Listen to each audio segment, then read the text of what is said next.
Sriram Sriram. Hello, அடியேன் கிருஷ்ணகுமார் பேசுறீங்க? கிருஷ்ணகுமார் பேசுறீங்களா? கிருஷ்ணகிருப்பா தான் அடியேன். என் பேர் ரங்கராஜ நரசிம்மன், ஸ்ரீரங்கத்துல இருந்து பேசுறேன். சொல்லுங்க சொல்லுங்க. புத்தூர் சாமியோட பேத்தி தானே? ஆமா, புத்தூர் சாமி பேத்தி தான். சந்தோஷம். எனக்கு இப்போ புத்தூர் சாமி இருந்திருந்தா எனக்கு இன்னும் பலமா இருந்திருக்கும். அதனால சாமியோடைய ஸ்தானத்துல நான் உங்களை வச்சு இப்ப நான் கேக்குறேன். இப்ப இப்ப அவருடைய ஒரே ஒரு விஷயம், அவருடைய திருவடி ஸ்தானம்னு சொல்லுங்க. திருவடி ஸ்தானம் ரெண்டு பேருமே அப்படித்தான், நானும் அப்படித்தான். அவர்கள்லாம் பெரியவாள்லாம் இருந்திருந்தானாக்க இன்னைக்கு ஸ்ரீ ராமபிரானுடைய பிறந்த நாள் 7000 வருஷத்துக்கு முன்னாலன்னு சொன்னவர்களை அவருடைய பத்திரிகைகள் எல்லாம் அவர் ஆதாரபூர்வமாக கிழித்து தொங்க விட்டுருவாருன்னு நான் சொல்லணும். நம்ம லோக்கல் பாஷையில பார்த்தா சொன்னாக்க. ஆனா நம்மளுடைய துரதிருஷ்டவசம் அந்த மாதிரியான மகனியர்கள் நம்ம கிட்ட இன்று இல்ல. இருந்தாலும் அவர்கள் விட்டு சென்ற புஸ்தகங்கள், அந்த அவர்கள் கொடுத்து கொண்ட ஞானங்கள் நம்ம ஞானம் இல்லாம போல. அவர் நமக்காக தீர்க்க தரிசனமா நமக்காக பல உபகாரங்களை செஞ்சுட்டு போயிருக்கா. அதனால இந்த விஷயத்தை பத்தி உங்களுடைய கருத்து கேட்கலாமா? இதை நான் பதிவு பண்ணிக்கலாமா? அவசியம் பதிவு பண்ணிக்கோங்க. நான் மத்த ஆளுக்கு பகிர்ந்துக்கலாம்னு பாக்குறேன். நிறைய பேருடைய கருத்துக்களை பதிவு பண்ணிட்டு இருக்கேன். அதே வயசுல உங்களுடைய இதையும் பண்ணலான் இருக்கேன். என்னுடைய முதல் கட்ட கேள்வியா ரொம்ப சுருக்கமா நான் வச்சுக்கிறேன் உங்களோட. ஸ்ரீ ராமபிரானுடைய கால நிர்ணயம் பத்திய ஆராய்ச்சி தேவையா? அதாவது என்னோட தாத்தா எழுதியிருக்கிற வார்த்தைகளை கொண்டே அடியன் இதுக்கு பதில் சொல்றேன். என்னுடைய தாத்தா புத்தூர் வக்கீல் சுதர்சனர் ஸ்ரீ உவே எஸ் கிருஷ்ணசுவாமி ஐயங்கார் அவர்கள் சென்ற நூற்றாண்டுல பெரும் பகுதி வாழ்ந்த ஸ்ரீ வைஷ்ணவ சிம்மம், ஒரு மகனீயர், வைஷ்ணவ உலகத்துக்கு பெரிய உபகாரகர். அது அனைவருக்கும் தெரிந்தது, சந்தேகமே இல்லாது. ஆமா, அவர் ஒரு விஷயம் சொல்லுவார். நம்ம வைதீக மதத்துக்கு 2 கண்கள், பிரமாணமும் பிரமேயமும். இதுல பிரமேயம்ங்கிறது கோவில்ல இருக்கக்கூடிய எம்பெருமானுடைய மூர்த்தங்கள். சந்தோஷம். பிரமாணம்ங்கிறது நம்ம கிரந்தங்கள். பகவான் எப்பெல்லாம் அவதாரம் பண்ணினாலும் வேதமும் கூடவே அவதாரம் பண்ணும். பகவான் ஸ்ரீ ராமரா அவதாரம் பண்ணும்போது வேதமே ராமாயணமா அவதரிக்கிறது. பகவான் கண்ணனா அவதாரம் பண்ணும்போது வேதமே பாகவதமா அவதரிக்கிறது. பகவான் ஸ்ரீ ரங்கநாதனாக மற்ற அர்ச்சாயம்பெருமான்களாக அவதாரம் பண்ணும்போது வேதமே திவ்ய பிரபந்தமாக அவதாரம் பண்றது. இதுல எம்பெருமானுடைய மூர்த்தங்கள்ல ஏதானும் நம்ம அபச்சாரப்பட்டோம்னா அது எவ்வளவு கொடிய பாபமோ அதே மாதிரிதான் கிரந்தங்கள்ல பாட்டபேதம் பண்றது. அது 2 சமமான பாபம், அதை பண்ணக்கூடாது. பாட்டபேதம் கிரந்தங்கள்ல பண்ணக்கூடாது. முன்னோர் மொழிந்த முறையில தான் பேசணும். அதனால இது பொதுவா ஆராய்ச்சிங்கிறது தேவையா இல்லையா அப்படின்னு கேட்டா, என்னோட தாத்தா இருந்திருந்தா ஆராய்ச்சி தேவைன்னு தான் அவர் பல இடங்கள்ல சொல்லியிருக்காரு. ஆனா அது ஆரோக்கியமான வழியில இருந்திருக்கு. ஏன்னா என் தாத்தா காலத்திலேயே ஆராய்ச்சிகள் நடந்திருக்கு. ஸ்ரீ ராமாயணத்துல என் தாத்தா பண்ணியிருக்காரு. ஸ்ரீ ராமாயண நிர்ணயம் அப்படின்னு விஷயங்களை கொண்டு ஒரு ஆராய்ச்சி பண்ணியிருக்காரு. அதுல அங்கங்க அது விஷ்ணு சித்த விஜயம் அப்படிங்கிற அவரோட கிரந்தத்தினுடைய ஒரு பாகம். அது அங்கங்க அதுல புத்தூர் சுதர்சனர் குறிப்புன்னு சொல்லி ரொம்ப அபூர்வமான விஷயங்கள்லாம் இடம்பெற்று இருக்கும். அதே மாதிரி போன நூற்றாண்டின் ஆரம்பத்துல இருந்த திருநாராயண ஐயங்கார் சுவாமின்னு ஒருத்தர், அவர் மதுரை தமிழ் சங்கத்துல அக்ரகண்யரா இருந்தார். காஞ்சி சிவ பிரதிவாதி பயங்கர மன்னங்கராச்சார் சுவாமி அவரை பிரத்யக்ஷ அகஸ்தியர்னே கொண்டாடி இருக்கார். அந்த அளவு உபய வேதாந்தத்திலையும் பிரவீனர் அவர். அந்த சுவாமி வால்மீகரும் தமிழும் அப்படின்னு ஒரு ஆராய்ச்சி பண்ணி வெளியிட்டு இருக்கார். இன்னி வரைக்கும் அது நமக்கு கிடைச்சிட்டு இருக்கு. அதே போல என் தாத்தா காலத்துல இரும்பாநாடு பத்மநாபன் சுவாமின்னு ஒருத்தர் இருந்தார். அவர் ராமபாணம் அப்படிங்கிற பேர்ல ராமாயண ஆராய்ச்சி ஒண்ணு பண்ணிருக்காரு. அது 2 வால்யூமா அந்த புஸ்தகம் வந்திருக்கு. அது என்னன்னா ராமாயணத்துல பண்ணக்கூடிய அபச்சாரங்களுக்கு எல்லாம் சரியான பதிலடி. ரொம்ப வெளிப்படையா சொல்லணும்னா, இப்போ நீங்க ராமபாணம், போன நூற்றாண்டுல அவர் ராமபாணமா இருந்தார். அது போல அவர் இருந்திருக்கார் அந்த இரும்பாநாடு சுவாமி. அவரே இப்ப போன வருஷம் தான் அவர் பரம்பரிச்சார். அவர் இப்ப இருந்திருந்தா கூட இதுக்கு ஒரு நூலே வெளியிட்டு இருப்பார் இந்த பாட்டபேதங்களுக்கு. அது போல இருந்திருக்கு. அதே போல என் தாத்தா காலத்துல எஸ்டி சடகோபன் ஒரு அட்வொகேட் ராமநாதபுரத்துல இருந்து அவர் ராமலிங்க பிரதிஷ்டைன்னு ஒண்ணு பண்ணினார். இந்த ராமர் லிங்கம் பிடிச்சு பண்ணினார்ன்ற சொல்லப்படுற கதைகளுக்கு எல்லாம் அதை நிரசனம் பண்ணி அவர் ஒரு நூல் வெளியிட்டார். அதை என் தாத்தாவே பதிப்பிச்சார். என் தாத்தா சுதர்சனர் சுவாமி அதை அந்த நூலை பதிப்பிச்சார். அது மாதிரி நிறைய ராமாயண ஆராய்ச்சிகள் நடந்திருக்கு. ஆராய்ச்சிகள் ஆரோக்கியமான வழியில இருக்கணும் முதல்ல. ரெண்டாவது பாயிண்ட், எந்த ஒரு ஆராய்ச்சியுமே அடிப்படை கொள்கைகளுக்கு முரண்படாதவாறு இருக்கணும்.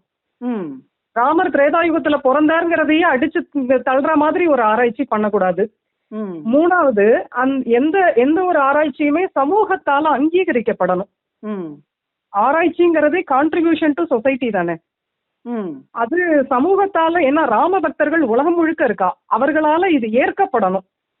அது இதெல்லாம் கொஞ்சம் ஆராய்ச்சியில நம்ம பாத்துக்க வேண்டியது. இப்போ இந்த ராமருடைய கால நிர்ணயம்ங்கிற ஆராய்ச்சி என் தாத்தா காலத்திலேயே ஏற்பட்டிருக்கு.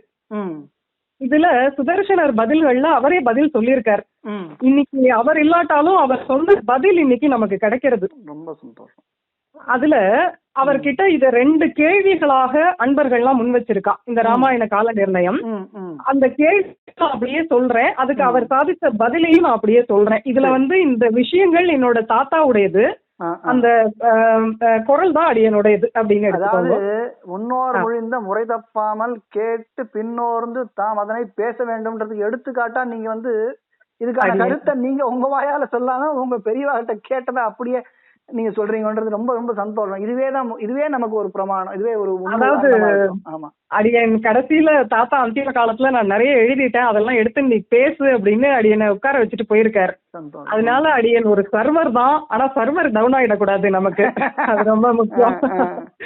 அதனால இப்போ அதை விநியோகம் பண்றேன்.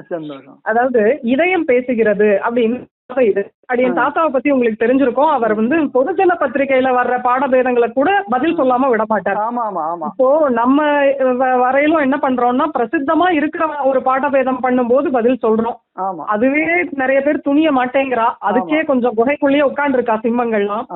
ஆனா என் தாத்தா காலத்துல எங்கேயோ யாரோ மூல முடுக்குல ஒருத்தர் ராம விஷயமா பகவத் விஷயமா இந்த மாதிரி பாடபேதமா பேசினா கூட அவர் விடமாட்டார். சக்கரம் எல்லா இடத்துக்கும் கிளம்பிடும். அந்த மாதிரி அவர் பண்ணுவார். இப்போ அவர் காலத்துல என்ன ஏற்பட்டதுன்னா, ஒரு கேள்வி கேட்டா, இதயம் பேசுகிறது அப்படின்னு ஒரு மாத பத்திரிக்கை. அதுல திரு வி சுப்பிரமணியம் அப்படிங்கிறவர் ஒரு கட்டுரை எழுதியிருந்தார். அது என்னன்னா, அமெரிக்காவில் கலிபோர்னியாவில் உள்ள ஒரு ஆராய்ச்சி கழகம் ராமருடைய கால நிர்ணயத்தை கண்டுபிடிச்சு வெளியிட்டு இருக்கா. அது என்னன்னா, ஸ்ரீராமர் பிறந்த ஆண்டு கிமு 4000, ஸ்ரீ கிருஷ்ணன் பிறந்த ஆண்டு கிமு 3200 அப்படின்னு நிர்ணயிச்சு வெளியிட்டு இருக்கான்னு இவர் ஒரு கட்டுரை எழுதியிருக்காரு. அதே போல இன்னொரு பத்திரிக்கை, அது ஓம் சக்தின்னு பேரு, அதுவும் ஒரு மாத பத்திரிக்கை, பொதுஜன பத்திரிக்கை. அது தொழிலதிபர் திரு நா மகாலிங்கம் அப்படிங்கிறவர் நடத்துறார். அவர் தானே அதுல கட்டுரை எழுதியிருக்கார். அது பிப்ரவரி 85 இதழ், இன்னைக்கு நெட்ல கிடைக்கிறதா தேடி பார்க்கலாம். அத பிப்ரவரி 85 இதழ்ல திரு நா மகாலிங்கம் ஓம் சக்திங்கிற மாத பத்திரிகையில ஒரு கட்டுரை எழுதியிருக்கார். அது என்னன்னா, காலத்தை நிர்ணயிக்கும் விண்மீன்கள்ங்கிற தலைப்புல எழுதியிருக்கார். அதுல விஷயம் என்னன்னா, கிமு 4400ஆம் ஆண்டுல ஸ்ரீராமர் பிறந்திருக்கிறார் அப்படின்னும், கிமு 3200ஆம் ஆண்டில் கிருஷ்ணன் பிறந்திருக்கிறார் அப்படின்னும் கணக்கிட்டு இருக்கிறார்கள் அப்படின்னு ஒரு கட்டுரை எழுதியிருக்கார். இதுக்கெல்லாம் ஏதாவது ஆதாரம் உண்டா அப்படின்னு தாத்தா கிட்ட இந்த 2 கேள்விகளையும் அன்பர்கள் முன் வச்சிருக்கா. இது பல பேர் சேர்ந்து கேட்டிருக்கா. ஏன்னா பொதுஜன பத்திரிகைகள்ல படிச்சு இதெல்லாம் இப்படி இருக்கேன்னு கேட்டிருக்கா தாத்தாட்ட. அப்போ அதுக்கு தாத்தா சுதர்சனர் ஒரு பதில் சொல்லியிருக்காரு. ரொம்ப பொருத்தமா இருக்கு. அது இப்போ இருக்கிற பாட்ட பேதத்துக்கே அது ரொம்ப பொருத்தமா இருக்கு. அதாவது என் தாத்தாவோட பாணி முள்ளால எடுக்கிற மாதிரி, அவ எந்த பிரமாணத்தை கொண்டு கேட்கிறாளோ அதே பிரமாணத்தை கொண்டு பதில் சொல்லுவார். அது அவருடைய ஒரு பாணி. இப்போ அவர் சொன்ன பதில் என்னன்னா, இவற்றுக்கு எந்த ஆதாரமும் கிடையாது. கிருஷ்ணன் துவாபர யுகத்தின் கடைசியில் வாழ்ந்தான் அப்படின்னு புராணங்கள்லாம் சொல்றதோட வேணா இந்த ஆராய்ச்சி ஓரளவு ஒத்து போறதுன்னு சொல்லலாம். ஆனால் ராமன் திரேதா யுகத்தில் வாழ்ந்தான்னு சொல்றதோடு மிகவும் முரண்படுறது. நான் தான் முதல்லயே சொன்னேன், ஆராய்ச்சிங்கிறது அடிப்படை கொள்கைகளுக்கு முரண்படாம இருக்கணும். இது முரண்படுறது அப்படின்னு சொல்லிட்டார் தாத்தா. இன்னொன்னு 4-5 பாயிண்ட்ஸ் முன்வைக்கிறார். இதிகாச புராணங்களை ஆதாரமாக கொண்டோம் அப்படின்னா, லட்சக்கணக்கான வருஷங்களுக்கு முன்பு திரேதாயுகத்தில் பிறந்தவன் ராமன், 5000 வருஷங்களுக்கு முன்பு துவாபர யுகத்தில் இருந்தவன் கிருஷ்ணன் என்பது புலனாகும். சரி. அப்படிங்கறது நமக்கு தெரிய வரும். அதாவது கிருஷ்ணன் 5000 வருஷத்துக்கு முன்பு, அவ்வளவுதான், அது எவ்வளவு காலம் முன்புன்னு சொல்லல, அப்படிங்கறது நமக்கு தெரிய வரும். ஆனா ராமபிரான் லட்சக்கணக்கான வருஷங்களுக்கு முன்பு திரேதாயுகத்தில் பிறந்தவன் அப்படின்னு புத்தூர் சுவாமி வாக்கியம் இருக்கு. சரி. தொழிலதிபர் தன்னுடைய கட்டுரையில தான் சொல்லுவதற்கு சில ஆதாரங்களை காட்டுறார். அந்த மகாலிங்கம்ங்கிறவர் காலத்தை நிர்ணயிக்கும் விண்மீன்கள் அந்த கட்டுரையில சில ஆதாரங்கள் எப்படி இத சொல்றேன் அப்படின்னு காட்டுறாராம். சரி. சூரியன் பரணி நட்சத்திரத்திலேருந்து புறப்பட்டு மீண்டும் பரணி நட்சத்திரத்துக்கு வந்து சேர்வதற்கு 27,000 ஆண்டுகள் ஆறுது. சரி. ராமாயணத்திலையும் மகாபாரதத்திலையும் ராமனும் கண்ணனும் பிறந்த போது சூரியன் எந்த நட்சத்திரத்துல எந்த பாதத்துல இருந்தான் அப்படிங்கிறது தெளிவா குறிப்பிடப்பட்டிருக்கு. இதை கொண்டே முற்கூறியவாறு பிறந்த காலங்களை கணக்கிட்டு இருக்கிறார்கள் அப்படின்னு அந்த தொழிலதிபர் எழுதுறார்.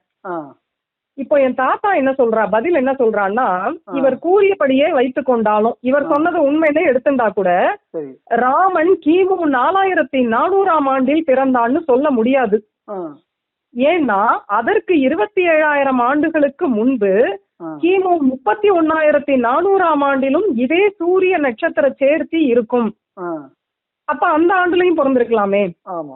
இப்படியே 27,000 ஆண்டுகளை கூட்டிகிட்டே போனா 27,000 பிளஸ் 31,400 58,400, 58,400 பிளஸ் 27,000 85,400, 85,400 பிளஸ் 27,000 1,12,400. இது போல கூட்டுத்தொகை வரக்கூடிய எந்த ஆண்டுலையும் ராமர் பிறந்திருக்கலாம். திரேதாயுகத்திலையும் அத்தகையதொரு ஆண்டில் பிறந்திருக்கலாம். ஏன்னா பிளானிட்டரி ரெப்படேஷன் அப்படிங்கிறது இருந்துட்டே இருக்கும். நமக்கு இந்த கிரகணம் எல்லாம் வந்துட்டே தானே இருக்கு வருஷ வருஷம். பிளானிட்டரி ரெப்படேஷன்ங்கிறது இருந்துட்டே இருக்கும், கிரகங்களின் மறு நிகழ்வு. அது 27,000 ஆண்டுகளுக்கு ஒரு தடவை இருந்துட்டே இருக்கும். அப்ப எந்த 27,000வது ஆண்டு அப்படிங்கறத நம்மளால தீர்மானமா சொல்ல முடியாது. அப்போ அது ஏன் திரேதாயுகத்துல இருக்கக்கூடாது அப்படின்னு ஒரு கொஸ்டின், இந்த கேள்விக்கு பதிலே கேள்விதான் அப்படிங்கிற மாதிரி பண்ணிட்டார். அது ஒண்ணு. இன்னொரு முக்கியமான கேள்வியை தாத்தா முன்வைக்கிறார். இதிகாச புராணங்கள்ல ராமனுக்கும் கிருஷ்ணனுக்கும் சொல்லப்பட்டிருக்கக்கூடிய வருஷங்களை நம்ப மறுக்கும் இவர்கள்லாம் அதே இதிகாச புராணங்கள்ல சொல்லப்பட்டிருக்கக்கூடிய கிரக அமைப்பை மட்டும் எப்படி நம்புறாலோ தெரியல. நல்ல கேள்வி, நல்ல கேள்வி. ஆமா, அத அவர் கேட்டு எனக்கு இப்ப இன்னொரு கேள்வி தோன்றது. இப்போ இதிகாசத்தை ஏற்கிறவா புராணத்தை ஏற்க மாட்டேங்கிறா. அதான் இதிகாசத்தை சரிதான் சொல்றா, அது ஹிஸ்டரின்னு ஒத்துக்கிறா, ஆனா புராணத்தை ஒத்துக்க மாட்டேன்றா. இல்ல, நம்ம வாக்கியம் எப்படின்னா இதிகாச புராணாபியாம் வேதம் சமூப பிரம்மயேத்னு இருக்கு. இதிகாச புராணங்களை கொண்டுதான் வேத அர்த்தங்களை அறியணும். இந்த இதிகாச புராணங்களை சரியா வாசிக்காம நம்ம ஏதாவது பண்ணினோம்னா நம்மளை கண்டு வேத மாதா வேத புருஷன் பயப்படுறார்கள் அப்படின்னு இருக்கு. ஆமா, வேத புருஷன் பயப்படுறான், என்ன கலக்கிடுவானோன்னு பயப்படுறான் அப்படின்னு வாக்கியம் அதுக்கு. அப்படிங்கறது நம்ம இதுல பாட்டபேதம் பண்றதுங்கிறது மூர்த்தங்களை பின்னப்படுத்துறது மாதிரி. எம்பெருமானுடைய சிலா திருமேனிகளை பின்னப்படுத்துறதுக்கு சமம் கிரந்தங்கள்ல பாட்டபேதம் பண்றது. அதனால இத ஒரு கேள்வியா தாத்தா கேள்விக்கு பதில கேள்வியாவே கொடுத்துட்டார். இதிகாச புராணங்கள்ல நீங்க காலத்தை நம்ப மறுக்கிறீங்கோ, ஆனா கிரக அமைப்புகளை மட்டும் எப்படி நம்புறீங்கோ அப்படின்னு கேட்டுட்டார். இன்னொரு அவர் கடைசியா அவர் சொன்ன தீர்மானம் என்னன்னா, புராண புருஷர்கள் விஷயத்தில் கால நிர்ணயம் செய்வது அவ்வளவு எளிதன்று. ஏன்னா இப்போ அடியே தாத்தா புத்தூர் சுவாமி ஆழ்வார்கள் கால நிர்ணயத்துக்கு போகல. அவர் காலத்துல மு ராகவேங்கார சுவாமியோட இதெல்லாம் வந்தது, ஆனா அவர் அந்த பக்கம் போல, அந்த ஏரியா பக்கம் போகல. ஆனா ஆச்சாரியர்கள் கால நிர்ணயம் பண்ணிருக்காரு, ஒரு அட்டவணையே போட்டிருக்காரு. ஏன்னா பெரிய திருமுடி அடைவுங்கிற கிரந்தத்துல ஆச்சாரியர்கள் அவதரிச்ச நட்சத்திரம் எல்லாம் ரொம்ப முரண்பாடா இருக்கு. அது இன்னைக்கு பார்த்தா கோவில்ல நடைமுறைய பார்த்தா அதுவும் இதுவும் ரொம்ப வேறுபடுறது. இன்னொன்னு 6000 படி குரு பரம்பரை தான் சரியா வந்துட்டு இருக்கு, பெரும்பாலும் அதுதான் இன்னைக்கு சரியான கிரந்தமா இருக்கு. அதனால என் தாத்தா இது எல்லாத்தையும் ஒன்னா ஒப்பு நோக்கி ஒரு ஆய்வு மாதிரி பண்ணி ஒரு எல்லா கிரந்தங்களையும் பார்த்து கோவில் நடைமுறையும் எடுத்துட்டு இது எல்லாத்தையும் வச்சு ஆச்சாரியர்களுடைய காலத்தை நிர்ணயம் பண்ணி ஒரு சார்ட் போட்டிருக்காரு. கால நிர்ணயம் பண்ணவாளுக்கு இது எப்படி பண்ணணுங்கிற ஒரு இது தெரிஞ்சிருக்கும், ஐடியா இருக்கும் இல்லையா. அதனால அவர் புராண புருஷர்கள் விஷயத்துல கால நிர்ணயம் பண்ண முடியாது, பண்றது அவ்வளவு சுலபம் இல்ல அப்படின்னு இதுக்கு பதில் சொல்லியிருக்காரு. இதுவேதான் இப்ப நடக்கக்கூடிய இந்த சர்ச்சைக்கும் பதில் அப்படின்னு அடியன் நினைக்கிறேன். ஏன்னா அந்த நம்பர் மட்டும்தான் வேற. 4400 4000 இப்ப 5114 அவ்வளவுதான் வித்தியாசம். ஆமா, அது அதுலயே வந்து முதல் நாள் ஒண்ணு, இப்ப அடுத்த நாள் ஒருத்தர் அப்படின்னு அடுத்த நாள் போயிட்டு இருக்குது. அது இந்த மாதிரி நிறைய பேர் ஒரு 1000 பேர் இருப்பாங்கன்னு நினைக்கிறேன். இப்ப இது அடுத்து இன்னும் ஒரு கேள்வி கேட்கிறேன். இப்போ ஸ்ரீ ராமாயணத்துல வந்து சுக்ரீவன் சீதா பிராட்டிய தேட எல்லா பக்கத்துலயும் வானர சேனையை அனுப்புறாரு. தெற்கு பக்கத்துல நீ போ, வடக்கு பக்கத்துல இப்படி போ, கிழக்கு பக்கத்துல நீ போ, தென்மேற்கு பக்கத்துல நீ போன்னு எல்லா திக்குலயும் 8 திக்குலயும் வானரங்கள் அனுப்புறாரு. அதுல தெற்கு திசைக்கு அனுப்பும் போது பாண்டியர்களின் தலைநகரில் சென்று தேடு அப்படின்னு சொல்றாரு. அப்படின்னு ராமாயணத்துல வருது. அப்படின்னா ராமாயண காலமும் பாண்டியர் காலமும் ஒன்னா இருக்க முடியுமா அப்படின்றது கேள்வி. பாண்டியர்களுக்கும் ராமரை போலவே லட்சக்கணக்கான வருஷங்களுக்கு முன்பு இருந்தார்களா அப்படின்ற கேள்வி வருது. அப்ப இல்லன்றது நமக்கு ஆராய்ச்சி சொல்றது. அதனால இத வந்து அவர்கள் ஒரு தனக்கு சாதகமா எடுத்துட்டு ராமாயணத்துல பாண்டியர்களை சொல்லிட்டா, பாண்டியர்கள் இருந்தது இப்பதான், ஆனா நீ ராமாயணம் அன்னைக்கு நடந்திருக்காது, இன்னைக்கு தான் நடந்திருக்கும் அப்படின்னு அவர் சொல்றாரு. ஆக்சுவலா இதுவேதான் நமக்கும் சாதகமான பாயிண்ட். என்னன்னா, பாண்டியர்கள் ராமாயண காலத்துக்கு முன்னையே இருந்தவர்கள் அப்படிங்கறதுக்கு நம்ம புராணங்களே சாட்சி. மத்ஸ்ய அவதார கதையே சத்தியவிரத பாண்டியன் அப்படிங்கிற ஒரு மன்னன் கிட்ட இருந்து தான் தொடங்குறது. சத்தியவிரதன் ஒரு பாண்டிய ராஜா மதுரையில கிருதமாலா நதிக்கரையில அர்க்கியம் விடுறார். அப்ப அவர் கையில ஒரு மீன் அகப்படுறது. அப்புறம் அந்த மீன் வளர்ந்துட்டே போய் மத்ஸ்யமூர்த்தியாக அவருக்கு காட்சி தர்றது. அதுக்கப்புறம் கொஞ்ச நாள்ல பிரளயம் வரப்போகுது, நீ சப்த ரிஷிகளோட சேர்ந்து இங்க இரு, நான் உனக்கு அப்பயும் ஒரு தரம் தரிசனம் தரேன் அப்படின்னு மத்ஸ்யமூர்த்தி அனுகிரகம் பண்றாரு. அப்போ மத்ஸ்யாவதார கதைனா ராமாவதாரத்துக்கு எவ்வளவு முற்பட்டது. ராமாவதாரம் பின்னாடி வருது, நம்ம தசாவதார கணக்குல 7வது. மத்ஸ்ய, கூர்ம, வராக, நிருசிம்ம, வாமன, பரசுராம, ராம 7வது வருது. அப்ப மத்ஸ்யாவதாரத்திலேயே சத்தியவிரத பாண்டியன்கிற ராஜா, அதுவும் அதே மதுரையில கிருதமாலா நதிக்கரையில அர்க்கியம் விட்ட போது மத்ஸ்யமூர்த்தி காட்சி தந்தாருன்னு இருக்கு. அதை விட இன்னொன்னு, திருமாலிருஞ்சோலை சுந்தரத்தோளுடையான் எம்பெருமான் முதல்ல மலையத்வஜ பாண்டியன் அப்படிங்கிற ஒரு பாண்டிய ராஜாக்கு தான் பிரத்யட்சமானார்னு சரித்திரம் இருக்கு. இந்த திருமாலிருஞ்சோலையை பத்தி சங்க தமிழ் நூல்கள் எல்லாம் கூட சொல்லப்பட்டிருக்கு. நம்ம ஸ்தல புராணத்தை விட இதை இன்னும் ஆதாரமா எடுத்துக்கலாம். ஏன்னா திருமாலிருஞ்சோலைக்காக என் தாத்தா கேஸ் போட்டு வழக்காடினதெல்லாம் வைணவ உலகத்துக்கு நன்னா தெரியும். அதனால திருமாலிருஞ்சோலையை பத்தி கம்ப்ளீட் ஸ்டடி வேணும்னா புத்தூர் சுவாமி நூல்களை படிக்கணும். அதுல எந்த சங்கத்தமிழ் நூல்கள் எல்லாம் திருமாலிருஞ்சோலையை பத்தின குறிப்புகள் வருதுன்னு எல்லாம் அவர் தொகுத்து கொடுத்திருக்கார். அந்த இன்னைக்கு கூகுள் பண்ற வேலையா அன்னைக்கு அவர் பண்ணிருக்காரு. இப்போ திருமாலிருஞ்சோலை சுந்தரபாகு எப்படி வந்து நம்ம திருவேங்கடமுடையான் தொண்டைமான் சக்கரவர்த்திக்காக பிரத்யட்சமானார்னு சொல்றோம், நம்ம ரங்கநாயகன் தர்மவர்ம சோழ ராஜாக்காக பிரத்யட்சமானாருங்கிறோம். அதுலயே பார்த்தா அப்போ ராமாயண காலத்துல சோழர்கள் இருந்திருக்கா. ஏன்னா தர்மவர்ம சோழ ராஜா விபீஷணர் ரங்க விமானத்தை கொண்டு வர 2 பேருக்கும் அங்க ஸ்ரீரங்கத்துல அனுகிரகம் பண்றாரு நம்பெருமாள். அப்ப சோழர்களே அப்ப இருந்திருக்கான்னு தெரியறது. பாண்டியர்கள் அதற்கும் முற்பட்ட தொன்மையான வரலாறு உடையவர்கள். திருமாலிருஞ்சோலை எம்பெருமான் மலையத்வஜ பாண்டியனுக்கு தான் முதல்ல பிரத்யட்சமாகிறார். அதே போல கஜேந்திர மோட்ச கதையும் ஒரு பாண்டியனுக்காக ஏற்பட்டதுதான். இந்திரத்யும்னன் ஒரு பாண்டியன், அவனுக்கு அகஸ்தியர் குருவா இருக்கார். அவன் கொஞ்சம் கர்வமா இருக்கான், பக்தனா இருந்தாலும் கர்வமா இருக்கான். கர்ப்பபங்கம் பண்ணணுங்கிறதுக்காக யானையா போன்னு இவர் சபிச்சிடுறார். அந்த யானை முதலை பிடிச்சு இழுக்கிறதுன்னு ஆதி மூலமேன்னு கூப்பிடதான் பெருமாள் கஜேந்திர வரதனா ஓடி வர்றார். அப்போ அந்த கதையிலயும் ஒரு பாண்டியன் சம்பந்தப்படுறார். அப்போ ராமாவதாரத்திற்கு முன்பு ஏற்பட்ட மத்ஸ்யாவதாரம் தொட்டு பாண்டியர்களோட வரலாறு இருக்கு. அப்போ நம்ம இதை எப்படி எடுத்துக்க வேண்டியிருக்கு, லட்சக்கணக்கான கோடிக்கணக்கான ஆண்டுகளுக்கு முன்பே பாண்டியர்களுடைய வரலாற்று தொன்மை உள்ளது அப்படின்னு தான் எடுக்க வேண்டியிருக்கு. இன்னொன்னு, ஒரு கல்வெட்டு செய்தியும் உண்டு பாண்டியர்களை பத்தி. படைப்பு காலம் தொட்டு மேம்பட்டு வரக்கூடிய குடிகள் அப்படின்னு பாண்டியர்களை பத்தி ஒரு கல்வெட்டு செய்தி இருக்கு. இந்த கல்வெட்டு செய்தி எங்க இருக்குன்னு அது எனக்கு தெரியல. ஒரு முறை மதுரை ஸ்ரீ அரங்கராஜன் சுவாமி அவர்கள் அடிக்கடி அர்த்தங்களை சாதிப்பார். அவரிடத்துல கொஞ்சம் காலக்ஷேபம் அடிக்கடி அடியன் கேட்டுப்பேன். அப்போ சம்பாஷணத்தும் போது அவர் இந்த விஷயத்த சொன்னார். அழகரை பத்தி 2 பேரும் பேசிட்டு இருந்தோம். அப்போ சுவாமி இதை சாதிச்சார். படைப்பு காலம் தொட்டு மேம்பட்டு வரக்கூடிய குடிகள் அப்படின்னு பாண்டியர்களை பத்தி ஒரு கல்வெட்டு செய்தியே இருக்கு. அதே போல அவரே இன்னொரு விஷயத்தையும் சொன்னார். ராமாயண காலத்துல தசரதருடைய அரண்மனைக்கு நம்ம தமிழ் மூவேந்தர்களுடைய போக்குவரத்து இருந்திருக்கு. பாண்டியர்கள் எல்லாம் போயின்னு வந்துட்டு இருந்திருக்கா. இவ எல்லாரும் தமிழ் பேசுறவாங்கிறதுனால அங்க தமிழ் நடையாடாத தேசம் தானே அது. அதனால அத வந்து டிரான்ஸ்லேட் பண்றதுக்காக புலவர்களை தசரத சக்கரவர்த்தி தன்னுடைய சபையில வச்சிருந்தாராம். அவெல்லாம் வந்தான்னா அவளோட பேசணும், அப்ப டிரான்ஸ்லேட்டர் ஒருத்தர் வேணும் நடுவுல. இதுக்கெல்லாம் என்ன சான்று? இது மதுரை அரங்கராஜன் சுவாமி சாதிச்சார். அவர் சொன்னதுல அவர் வந்து குறிப்பிடுறாரு. அவருடைய நூல்கள்ல நிறைய கல்வெட்டு செய்திகள், இந்த ஆதாரங்கள்லாம் நிறைய போட்டிருப்பார். சரி சரி சரி. அவர் சொன்னது மேலையார் செய்வனகள்ங்கிற ரீதியில அடியன் எடுத்துட்டேன். சரி, ஓகே. ஏன்னா அடியன் தாத்தாக்கும் பரம ஆப்தர் அவர். முன்னோர்கள் சொன்னதுக்கு எதிர்க்க சொல்ல மாட்டான்ற அந்த ஒரு அடிப்படையில அவர்கள் சொன்ன வார்த்தையை அப்படியே சத்திய வார்த்தைன்னு நம்ம எடுத்துக்கிறோம்.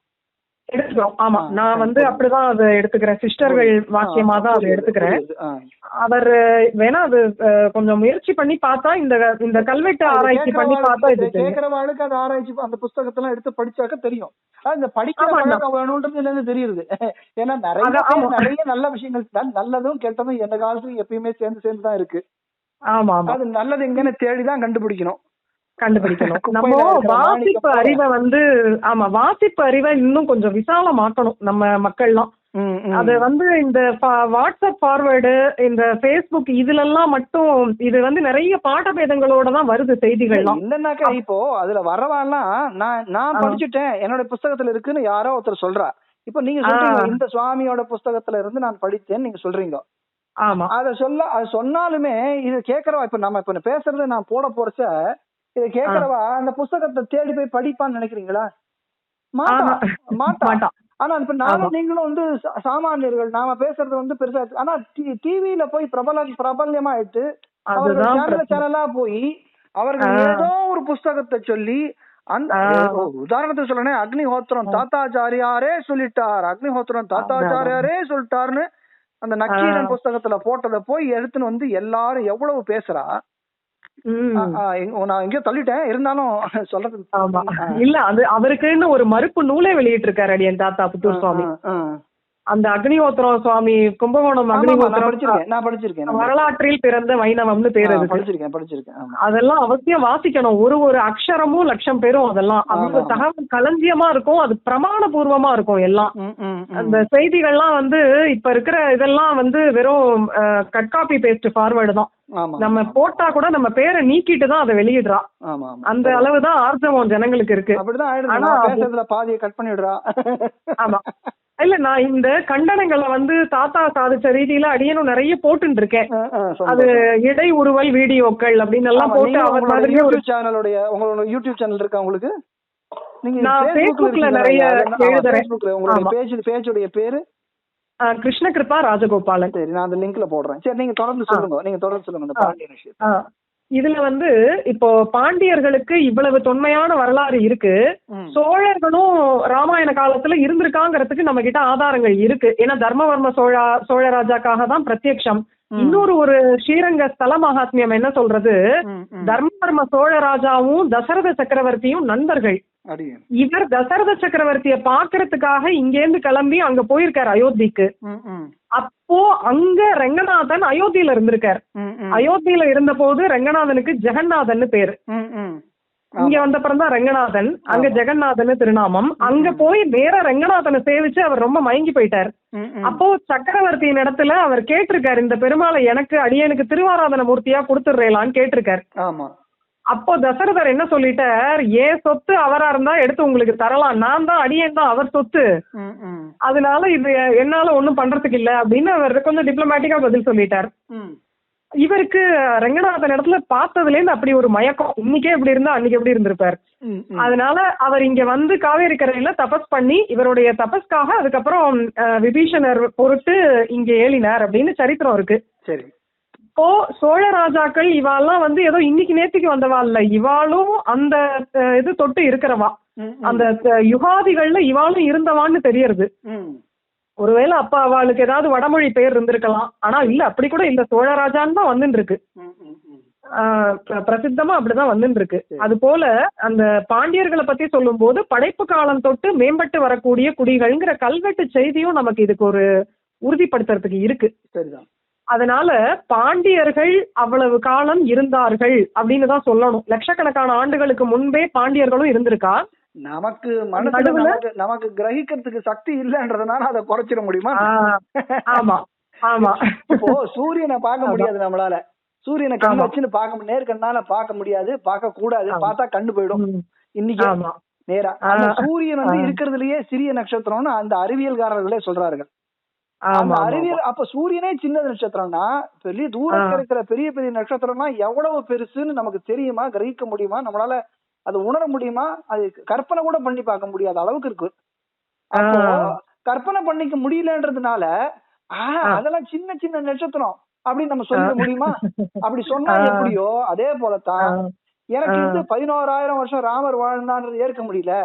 அந்த காலத்துல 11 லட்சக்கணக்கு வருஷத்துக்கு முன்னாடி ராமாயணம் நடந்தது எனக்கு ஏற்க முடியல. எனக்கு ஏற்க முடியலன்றதுனால நான் எனக்கு என்ன ஏற்க முடியுமோ அந்த 7,000க்குள்ள எல்லாத்தையும் சுருக்கி அதுல நான் ஃபிட் பண்ணிடுவேன் அப்படின்னு செருப்புக்கு ஏத்த மாதிரி காலை வெட்டுற கதை அது. செருப்புக்கு ஏத்த மாதிரி காலையை வச்சுட்டு நான் தான் புத்திசாலின்னு வேற சொல்ற கதை. அதாவது செருப்புக்கு ஏத்த மாதிரி காலை வெட்டுறவன் எவ்வளவு பெரிய புத்திசாலின்னு தெரியும். அப்படி சொல்லிட்டு ஒரு விஷயம் என்னன்னா, இது வந்து அந்த அம்மா இந்த மேடம் இருக்காங்க இல்லையா, அவங்க நாகசாமின்னு ஒருத்தருக்கு ஒரு பதிலாக உடையவருடைய கால நிர்ணயம் பண்ணினதை இதே சமூகம் ரொம்ப ஆதரிச்சு ஏத்துண்டா, நிறைய ஃபார்வர்ட் பண்ணான். Facebookல நானே பார்த்தேன். அதனால சமூகம் வந்து கன்வின்ஸ் ஆனா கண்டிப்பா ஏத்துப்பா. சமூகத்தால் நம்ம ஆராய்ச்சி அங்கீகரிக்கப்பட்டா ஜனங்கள் ஏத்துப்பா. இது போல கூச்சல் குழப்பங்களை உண்டாக்கினா ஏத்துக்க மாட்டான். அவளோட அடிப்படை நம்பிக்கைகளை தகர்த்தி எறிகிற மாதிரி நம்ம ஆராய்ச்சி இருந்தா ஏற்க மாட்டார்கள். சரிதான், ரொம்ப சரியா. அதனால ஆமா, அது எப்படி, அதாவது இது வந்து மத சார்பற்ற விஷயம், சார்புடைய விஷயம், நம்ம அது ஒரு நம்பிக்கை சார்ந்த விஷயம், சம்பிரதாயம், இது ஒரு வரலாறு சார்ந்த விஷயம். அதனால இதுல எல்லாம் வந்து இப்போ எடுத்தோம் கவிழ்த்தோன்னு நாம ஏதோ ஒண்ணு பண்ணிட்ட கூடாது. பண்றதே நீங்க சொன்ன மாதிரி ஏற்புடையதாக எழுதினாக்க யாரும் ஒண்ணும் சொல்ல மாட்டா. இதுவே ஒரு நாஸ்திகர்கள் இருந்தா ஒண்ணுமே சொல்லிருக்க மாட்டோம். ஆமா ஆமா ஆமா. ஒரு நாஸ்திகர்கள் எழுதியிருந்தாலும் ஒண்ணுமே பேசிருக்க மாட்டோம். அதை எழுதிருப்பான் அவனுக்கு அவ்வளவுதான் மண்டையில இருக்கு மசாலா அப்படின்னு சொல்லிட்டு புறந்தள்ளி கடந்து போயிருக்கலாம் அந்த நேரத்துக்கு. ஆனா ஆஸ்திகர்கள்ன்ற வேஷத்துல இவர்கள் வந்து இந்த மாதிரி எழுதுறது, துஷ்யந்த் ஸ்ரீதர் போன்ற உபன்யாசகர்கள் இதெல்லாம் அது என்ன எழுதுறாங்கன்னா ட்விட்டர்ல, யாருக்குமே நான் சொன்னது புரியல, துஷ்யந்த் ஸ்ரீதர் ஒருத்தருக்குத்தான் புரியுது அப்படிங்கிற. அதுல என்ன தெரியுது, உங்களுடைய விஷயத்தை யாருமே ஏற்கலன்னு அவங்களே ஒத்துக்குறாங்க. அவங்களே அதாவது ஆராய்ச்சி ரிசர்ச்ங்கிறது contribution to knowledge, contribution to society. அது ரெண்டும் இல்லாம அப்ப நம்ம யாருக்காக ஆராய்ச்சி பண்றோம்? பகவானுக்கா பண்றோம்? இந்த ஆராய்ச்சி பலன்ற கேள்வியும் வருது. அந்த பலன்ற கேள்வி யாருமே இந்த ஆராய்ச்சினால என்ன பலன், யார் இதை வச்சு என்ன வாழ்க்கையில என்ன முன்னேற போறாங்க, ராமர் இன்னைக்கு பிறந்தார் அன்னைக்கு பிறந்தார்னு சொல்றதுனால ராமர் எப்படி வாழ்ந்தார், ராமருடைய குணங்கள் என்ன, அவருடைய பராக்கிரமம் என்ன அப்படின்ற விஷயத்தெல்லாம் நம்ம தெரிஞ்சு ராமாயணத்துல கூட இன்னும் சில சுவையான ஆராய்ச்சிகள் பண்ணலாங்கிறது அடியன் அபிப்பிராயம் இருக்கு. ராமாயணத்துல பதிவிரதைகள்னு எடுத்துட்டு பண்ணலாம். அது இப்ப இருக்கிற பெண்களுக்கு மற்றும் கற்பனை ஆழ்வார் எழுதுறாரு, வேற எதுவும் கற்க அவசியமே ராமனை கத்தா போறோம். ஆனா பதிவிரதைகளை எடுத்துட்டு பண்ணும்போது இப்ப இருக்கிற பெண்களுக்கு அதெல்லாம் ஒரு இன்ஸ்பிரேஷனா இருக்கணும்னு நினைப்பேன் அடியன். அதே மாதிரி ரிஷிகள் நிறைய பேர் வர அவாளை எடுத்துக்கலாம். இயற்கை வளங்கள்னு எடுத்துட்டா காட்டுல அவ நிறைய, அங்க போகும்போது திப்பளி கொடி இருந்தது, இங்க போகும்போது மிளகு கொடி இருந்தது, கேசர விருட்சம் இருந்ததுங்கிற ஒரு இடத்துல. இன்னைக்கு குங்குமப்பூ இத்தனோண்டு டப்பால வச்சு நமக்கு கிடைக்கிறது விருட்சமே இருந்துதான். அப்போ எங்க போனாலும் பகவான் லட்சுமிநாதன் தான் அப்படி இருக்கார், சமிருத்தியா இருக்கார். அந்த மாதிரி இயற்கை வளங்களை எல்லாம் எடுத்துட்டு ஆராய்ச்சி பண்ணா அதெல்லாம் ஒரு பெரிய, நம்ம விவசாயிகளுக்கு கூட அதெல்லாம் ஒரு நல்ல இதா இருக்கும். இன்னைக்கு இயற்கை கட்டு போனதுனால நம்ம தவிக்கிறோம். ஆனா அப்ப அப்படி அவ்வளவு தவிக்கிறோமே, காவேரியில ஜனம் இல்ல, அவ்வளவு யாரும் ஏழைகள் ஏதாவது விவசாயிகளுக்கு ஜனம் இல்ல. இப்ப ஆடி மாசம் வர போறது, என்ன ஜனம் வருமா வராதான் எல்லாரும் தவிச்சுட்டு இருக்கோம். தேவையில்லாத நேரத்துல மழை பெய்யுது, அதிபுஷ்டி அனாவிருஷ்டி நிறைய பெய்யுது, இல்லன்னா எங்கேயோ பெய்யுது, கோயில் கூட இடத்துல பெய்யுது. இதெல்லாம் இயற்கையோடைய புரிதல் இல்லாத நாம வந்து இயற்கையை துச்சாகமா மதிச்சதுனாலதான் வருது. இதெல்லாம் பத்தி நிறைய இருக்கு. அதான் சொல்லணும், ராமாயணத்தை படிச்சுட்டா காலம் பொட்டாது, அதுவே போறோம். அதுல இருக்கிற நல்ல குணங்களை சொல்றதுக்கு போயிடலாம். இதே போல தேவையில்லாததெல்லாம் சொல்லிட்டு இருந்தேன்னாக்க ஏதோ ஏதோ போதாத காலம்னு சொல்லதான் முடியும். இன்னும் ஒரே ஒரு கேள்வியோட உங்களோட முடிச்சுக்கிறேன் நானு.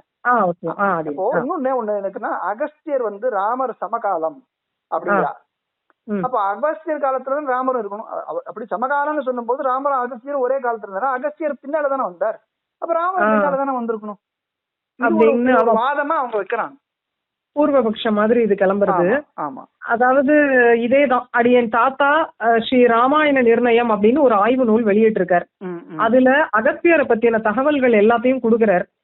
அகஸ்திய முனிவர் கிருதயுகம் தொட்டே இருப்பவர். அவர் திரேதாயுகத்துல தோன்றினவர் இல்ல. இன்னும் சொல்ல போனா ஆகமத்துல கூட ஒரு இடத்துல அகஸ்தியரை பத்தி வருது. அந்த அளவுக்கு தொன்மையான ஒரு ரிஷி அகஸ்தியர். அகஸ்தியர்ங்கிறதுக்கு தாத்தா ஒரு வியுற்பத்தி சொல்றார். அதாவது சம்ஸ்கிருத சொற்களை நாம எப்படி பிரிச்சு புரிஞ்சுக்கிறது அப்படிங்கறதுக்கு வியுற்பத்தின்னு பெயர்.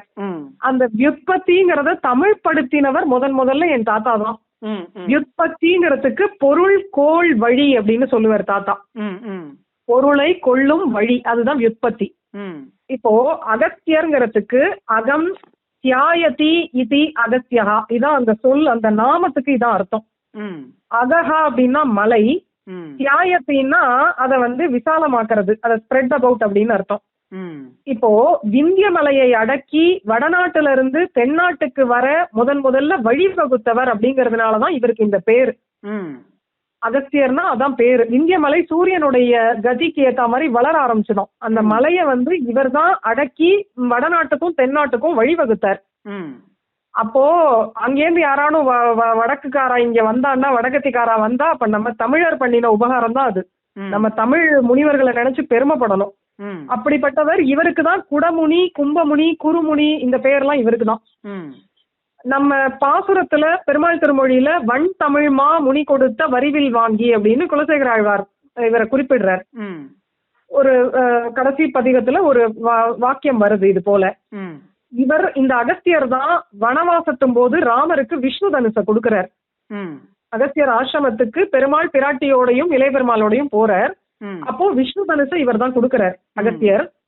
இவருடைய கதையில வாதாபி இல்வலன்னு 2 கொடிய அசுர சகோதரர்கள் வரா. எல்லாரையும் மத்த முனிவர்களை எல்லாம் இம்ச பண்றா. தன்னுடைய தபஸ்னாலேயே அவளை அழிக்கிறார் அகஸ்தியர். அதை விட முக்கியம், நம்ம தமிழ் மொழிக்கு முதல் இலக்கணமான அகஸ்தியத்தை இயற்றினவர் இந்த முனிவர் தான். இது அதனால அகஸ்தியர் கிருதயுகத்து ரிஷி. அதுக்கு இன்னொரு வலுவான பாயிண்ட் என்னன்னா, பார்வதி கல்யாணத்தின் போதே இவர் இருக்கார் அகஸ்தியர். பார்வதி கல்யாணம் எப்ப நடக்கிறதுன்னா, சிருஷ்டியினுடைய ஆரம்பத்துல கிருதயுகத்துல தக்ஷ யஜ்ஞம் நடக்கிறதுன்னு வருது நம்ம புராணங்கள்ல. சிருஷ்டியின் தொடக்கத்துல கிருதயுகம், அப்போ தக்ஷ யஜ்ஞம் நடக்கிறது. அதுலதான் தாக்ஷாயினி அக்னி பிரவேசம் பண்ணி அப்புறம் மலையரசன் மகளாக தோன்றி பார்வதியா இருந்து அப்புறம் சிவனார் பார்வதி கல்யாணம் நடக்கிறதுன்னு கதை இருக்கு. அந்த பார்வதி கல்யாணத்துக்கு நேரா அதை பார்க்கணுங்கிறதுக்காக பாரத தேசத்துல இருக்கிற அவ்வளவு பேர்களும் வடக்குக்கு போயிட்டாலாம். அதனால தட்சிண தேசம் ஒரு பக்கமா சாஞ்சிருத்தான், அப்படியே சீசா மாதிரி அப்படியே சாஞ்சிருது. அப்போ அகஸ்தியரும் அங்க போயிருக்காரு பார்வதி கல்யாணத்தை பார்க்க. இவருடைய பிரபாவம் தெரிஞ்சு சிவனார் இவரை அகஸ்தியரை கூப்பிட்டு, நீங்க போய் தட்சிண தீபத்துல உட்காருங்கோ, இந்த எடைய நீங்க சமமாக்குங்கோ. இப்ப பூமி அப்படியே இப்படி இருக்கு, ஒரு பக்கம் வடக்கு மேலையும் தெற்கு கீழையும், அதை வச்சுதான் வடக்கு வாழ்கிறது தெற்கு தேய்கிறதுன்னு வந்ததோ என்னமோ தெரியல. அது போல அந்த மாதிரி இருக்கு. நீங்க போய் தட்சிண தேசத்துல உட்காந்து இதை சமமாக்குங்கோ அப்படின்னு சொல்ல இவர் இங்க தட்சிண தேசத்துக்கு வரார். இங்க உட்காந்து அந்த எடைய சமன்படுத்துறார் அப்படின்னு இவரை பத்தின சரித்திரம் இருக்கு. பார்வதி கல்யாண காலம்ங்கிறது கிருதயுகம். அப்போ அப்பையில இருந்து இந்த அகஸ்தியர் இருக்கார். இதே அகஸ்தியர் தான் தொடர்ந்து ராமாயணம் எல்லாம், ஏன்னா பெயர்கள்லாம் நமக்கு காட்டி தர்றது. அகஸ்தியர், குருமுனி, இந்த தமிழுக்கு இலக்கணம் எழுதினவர், ராமருக்கு விஷ்ணு தனுசை கொடுத்தவர்னு எல்லாம் ஒருத்தரை பத்தி தான் வருது. இல்ல இவர் வேற அகஸ்தியரா இருக்கலாம்னு நம்மளால யூகிக்க முடியல, அப்படி கெஸ் பண்ண முடியல. எல்லா பாசிபிலிட்டியும் இவருக்கு தான் பொருந்துறது. அதனால இவர் லோபாமுத்ராங்கிற ஒரு பொண்ணை கல்யாணம் பண்ணிக்கிறார். அந்த பொண்ணு சந்திரவம்சத்து பொண்ணு அப்படின்னு இந்த கதைகள்லாம் இருக்கு. சூரிய வம்சத்திலேயே நடுவுல சந்திரவம்சமும் வரும். அந்த கதையும் ராமாயணத்திலே யயாதி பத்தி ஒரு குறிப்பு இருக்கு. இவ்வளவு இருக்கும்போது இது எல்லாம் சேர்ந்துதான் அகஸ்தியர். அவர் கிருதயுகத்து ரிஷி. அப்பயே பிடிச்ச ரிஷிக்கு நெடுங்காலம் இருக்கக்கூடியவா, சித்த புருஷருக்கு மாதிரி அவெல்லாம். ஏன்னா அவெல்லாம் உபாசனையினால பகவான் அடையிறவா. இப்போ நம்ம ஆழ்வார் ஆச்சாரியர்கள்லாம் பிரபன்னர்கள், கூவிக்கொள்ளும் காலம் இன்னும் குறுகாதோம்பா. அவ அப்படி கிடையாது, நெடுங்காலம் இருப்பா, சிரஞ்சீவியா இருப்பா. நமக்கு அதுவே ஒரு பாயிண்ட். இப்ப நீங்க சொன்னலே ராமர் வந்து அப்ப 30 ஆண்டு தான் வாழ்ந்தார் அப்படின்னு இந்த கணக்கு போட்டா 11,000 டிவைடட் பை 365 30 தான் வருது அப்படின்னு போன வீடியோல அடியன் பார்த்தேன். அப்படி அப்படி நம்ம எடுத்துட்டோம்னா சதாயுர்வை புருஷகான்னு வேதம் சொல்றது. 100 ஆயுசு ஒரு புருஷனுக்கு, வேத நூல் பிராயம் 100ன்னு அருளி செயல்ல இருக்கு. கண்ணனே 125 வருஷங்கள் பூர்ணாயுசு கிருஷ்ணாவதாரம்னு இருக்கு. அப்படி இருக்கும்போது அதுக்கும் முற்பட்ட ராமாவதாரம் தர்மஸ்தாபனம் பண்றதுக்குன்னு வந்தவர் பூர்ணாயுசு இருந்திருக்க மாட்டாரா? அந்த பூர்ணாயுசு 100 சொல்றதுனால தான் நான் 100க்குள்ள நான் சுருக்கணும்னு நான் சொல்றேன். அவ சொல்றேன் நீங்க 100 சொல்லிடுது இல்லையா? 100ன்னு சொன்னா அப்புறம் எப்படி 11,000 வருஷம் வாழ்ந்தாரு நீங்க சொல்றீங்க? இந்த மாதிரி ஒரு சந்தேகத்தை அது என் தாத்தா கிட்ட வேற விதமா அப்ப கேட்டான். சரி. புத்தூர் சுவாமி கிட்ட இதே கேள்வி வேற விதமா வந்தது. இப்போ இந்த விஞ்ஞானமும் மெய்ஞானமும் ஏன் சில இடங்கள்ல முரண்படுறது அப்படின்னு கேட்டான். அப்போ தாத்தா என்ன சொன்னா, ரிஷிகள்லாம் தன்னுடைய தபஸ்னாலையும் உபாசனத்தினாலையும் கண்டறிந்த விஷயங்களை அவ்வளவையும் நம்ம விஞ்ஞானத்தோட இன்னைக்கு பொருத்த முடியல. அது அவ வந்து தபஸ்னால, அவ ஞான திருஷ்டினால, உபாசனா பலத்தினால பல விஷயங்களை கண்டறிந்தா. அத நம்ம எல்லா விஷயங்களையுமே விஞ்ஞானத்துல கொண்டு வந்து ஜஸ்டிஃபை பண்றதுங்கிறது முடியல. சில பிரமாணங்களை நீங்க பிரத்யக்ஷ பிரமாணம்னு ஏத்துக்கோங்க, இதெல்லாம் சாஸ்திர பிரமாணம்னு ஏத்துக்கோங்க. நமக்கு 3 பிரமாணம், பிரத்யக்ஷம், சாஸ்திரம், அனுமானம் அப்படின்னு 3 பிரமாணமும் நமக்கு உண்டு. இந்த விஞ்ஞானிகள் கண்டுபிடிக்கிற விஷயங்களை எல்லாம் பிரத்யக்ஷ பிரமாணம்னு வச்சுக்கோங்க. இந்த மாதிரி கிரந்தங்கள் வேதம் எல்லாம் நமக்கு அனாதி நித்தியம்னு இருக்கு. வேதம் தான் ராமாயணமா அவதரிச்சதுன்னு இருக்கு. அப்போ ராமாயண வாக்கியங்கள் பொய் போகாது, அது உண்மை, எல்லாமே சத்தியம். அப்படிங்கறச்சு இது சாஸ்திர பிரமாணம் நமக்கு. இன்னும் நம்ம விஞ்ஞானத்தை அதுக்குள்ள அந்த அந்த ரிஷிகள் கண்டுபிடிச்சதை இன்னும் விஞ்ஞானத்துக்குள்ள நம்மளால பொருத்தி ஜஸ்டிஃபை பண்ண முடியலை அப்படின்னு இதுக்கு தாத்தா சொன்ன பதில் இதுதான். எல்லாத்தையுமே நம்ம இதுல பொருத்தி சரி கட்ட முடியல. அத நான் எப்படி எடுத்துக்கிறதுன்னா, நம்மளுடைய முனைவர் அறிவை கொண்டு முனிவர் அறிவை புரிஞ்சுக்க முடியல. முனைவர் தானே நம்மெல்லாம், டாக்டரேட் பண்ணவா முனைவர். முனைவர் அறிவை கொண்டு முனிவர் அறிவை வந்து நம்மளால எடை போடவே முடியாது. அவளுடைய திருஷ்டி எங்கேயோ இருக்கும்.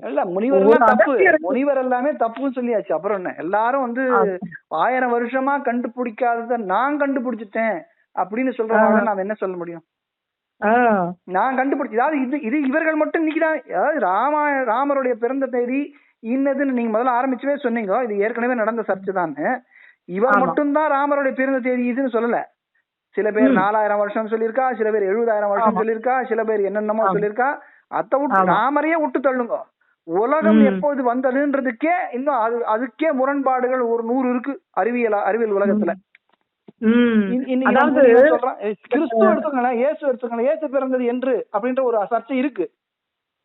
அது இத்தனை வருஷம் அப்படின்னு இன்ன வரைக்கும் யாரும் சொல்லல. 2000 வருஷத்துக்கு தான் இயேசு பிறந்தாரு நம்ம இன்னைக்கு சொல்லிட்டு இருக்கோம். ஆனா இது ஏத்துக்காத கேத்தலிக்ஸ் எத்தனையோ பேர் இருக்கா. அத வந்து கொஞ்சம் படிக்கிறவா இருந்தானாக்கா, இன்னைக்கு இருக்கிற இன்டர்நெட்டோடைய உதவி வச்சிருந்தாக்கா அதுலயும் தெரியும். அது ஏற்காதவர்கள் நிறைய பேர் உண்டு அப்படின்னு. எல்லாத்துலயுமே ஏற்புடையது ஏற்க முடியாதுன்றது இருக்கத்தான் இருக்கு. ஆராய்ச்சி பண்ணுங்க. ஆராய்ச்சி பண்ணதை வந்து நீங்க ஆராய்ச்சியாளர்களுக்கிட்ட கொண்டு போய் காமிங்க. யூடியூப்ல வந்து காமிச்சிட்டு ஏதோ சின்ன பையன் முன்னாடி உட்காந்து கேள்வி கேட்கறானா, அந்த கேள்விக்கு அடுத்த வாழ வந்து நையாண்டி நக்கல் பண்ணிட்டு பேசுறதுன்றது இதுதான் முனைவர். இந்த காலத்து முனைவர்கள் இவர்கள் தான். ஆமா, இது ராமாயணத்துக்கு ஆரோக்கியமான ஆராய்ச்சிகள் நடந்திருக்கு. அது சமூகம் ஏத்துருக்கு, அங்கீகரிச்சிருக்கா. இப்ப கூட இது வந்து ஜனங்களுக்கு மனசுக்கு திருப்திகரமா இருந்தா ஏத்துப்பாதான். வீம்புக்கு ஒண்ணு யாரும் வம்பு பண்ணல, கூச்சல் குழப்பத்தை உண்டு பண்ணல. இது வந்து யாருக்குமே ஏற்புடையதாக இல்லைங்கிறதுனாலதான் இதுல இவ்வளவு கலந்துருக்கு. ஆராய்ச்சின்னு நீங்க சொல்லிட்டீங்கன்னா அதுக்கு எதிர்கேள்வி வரத்தான் வரும். கண்டிப்பா சொல்லணும். இல்ல, சில விஷயங்களை வந்து எட்டர்னல்னு எடுத்துட்டு தள்ளிடணும். இப்ப நம்ம ஒரு நம்பருக்கு மேல போனா இன்ஃபினிட்டின்னு போடுற மாதிரி சாஸ்திரத்துல விஞ்ஞானத்துக்கு அடங்காத விஷயங்கள் எட்டர்னல் அப்படின்னு எடுத்துன்றது நல்லது. அவர்களே அப்படித்தானே சொல்றா. எல்லாருமே அறிவியல் இருக்கிற ஆராய்ச்சியாளர்கள், சயின்டிஸ்டோ இல்ல இந்த மாதிரி ரிசர்ச்சர்ஸோ அவர்களே தங்களுக்கு ஒரு லெவலுக்கு மேல நாங்களுக்கு தெரியலன்னு சொல்லிடுறாளே. அவதான் உண்மையானவர்களா இருந்தா தெரியலன்னு சொல்லுவா. இல்ல நான் சொன்னதுதான் சரி சரின்னு சொல்லிட்டு இன்னும் சில பேர் சொல்லிட்டு இருப்பா. சந்தோஷம், உங்களுடைய இப்போ ஒரே ஒரு பாயிண்ட் மட்டும் சொல்லி முடிச்சுடுறேன்.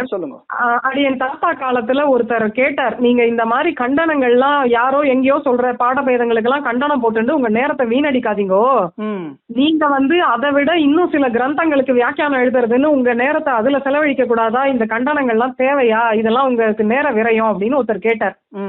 அப்போ தாத்தா ஒரு அழகான பதில சொன்னார், இந்த மாதிரி கண்டனங்கள் போடுறதுனால இந்த தப்புல பண்றவா திருந்துவானோ மன்னிப்பு கேட்பானோ இனிமே தன்னை மாத்திப்பாங்கிறதுக்காகவோ நான் பண்ணல. நிச்சயம் அவ அதை பண்ண மாட்டான்னு எனக்கு தெரியும். அப்ப இது யாருக்காக பண்றேன்னு கேட்டேன்னா, இதெல்லாம் நம்ம ஆஸ்திகர்களும் வைஷ்ணவர்களும் பாத மாறி போயிடக்கூடாதுங்கிறதுக்காக பண்றேன். இந்த பிரசித்தமா இருக்கிறவர்களை பார்த்து இவெல்லாம் இதுதான் இவ சொல்றதுதான் அத்தாரிட்டியோ அப்படின்னு நம்பி பாத மாறிடக்கூடாது அப்படிங்கறதுக்காக தான் நான் இதெல்லாம் பண்றேன். இது நான் ஆவணப்படுத்துறேன், இதெல்லாம் இது பிற்காலத்துக்கும் பயன்படும்னு அவர் சொல்லிட்டு போனார். அது பிராமணோசிய முகமாசியதுன்னு அது இன்னைக்கு பலிக்கிறது. அது இன்னைக்கு அது உதவுறது. நான் என் கருத்து சொல்லல, இவ்வளவு தாத்தா கருத்து. புத்தூர் சுவாமி செய்யற காரணத்தை தான் நான் இப்ப நான் நினைக்கிறேன், நான் செய்யறேன்னு நானும் எனக்கு அவர் எனக்காக எனக்கு சொல்லிட்டாரு, சேட்டே சொல்லியிருக்காரு. நீங்க இப்ப கண்டனம் இந்த சீரீஸ் நீங்க இன்னும் கூட கொண்டு போலாம். இது நம்ம இவாள திட்டுறோங்கிறது அர்த்தம் இல்ல. திருக்குறள்ல ஒரு குறள் உண்டு, நகுதற் பொருட்டன்று நட்டல் மிகுதிக்கண் மேற்சென்று இடித்தற் பொருட்டுன்னு ஒரு குறள் வரும். இடித்துரைக்கிறதுங்கிறது ஒரு தர்மம் ராமாயணமே காட்டுறது. சீத்தை காட்டுறா, பிராட்டி காட்டுறா, இடித்துரைக்கிறது பண்ணணும். பெருமாளையே இடித்துரைக்கிறா சில இடங்கள்ல. அதனால நீங்க நன்னா ஒரு விஷயத்த பண்ணினா இதே வைஷ்ணவ சமூகம் ஆதரிக்கும். மனசுக்கு இந்த மாதிரி ஒரு ஏறுமாறான ஆராய்ச்சிகள் பண்ணும் போது இடித்துரைத்தலும் வரும். இது அப்படிதான் எடுத்துக்கணும். என்ன பண்ணினாலும் அப்ரிஷியேட் பண்ணுவா எல்லாரும்னு நினைச்சுக்க முடியாது. இடித்துரைத்தல்ங்கிறது கிளம்பும். இது இடித்துரைத்தல் தான். இது கிடையாது. நீங்க ஆராய்ச்சியாளர்கள் அறிவியாளர்கள்னு சொன்னாக்க அது அறிவு சார்ந்து நீங்க அத நம்மளுடைய கிரிட்டிசிசத்தை நீங்க அதுக்கு எக்ஸ்பிளனேஷன் தரணும். ஒண்ணுமில்ல, ரொம்ப சுலபமான ஒரே ஒரு கேள்வி. இது இந்த கேள்வி அறிவியலை கேட்ட இன்னொரு தடவை கேட்கிறேன். ராமர் பிறந்தது சித்திரை மாசம்னு தெளிவாக வால்மீகி ராமாயணத்துல இருக்கு. இவர்கள் ராமர் பிறந்தது ஜனவரி மாசம் சொல்றாங்க. ஆமா, அதுவே மார்கழி தை வரும்.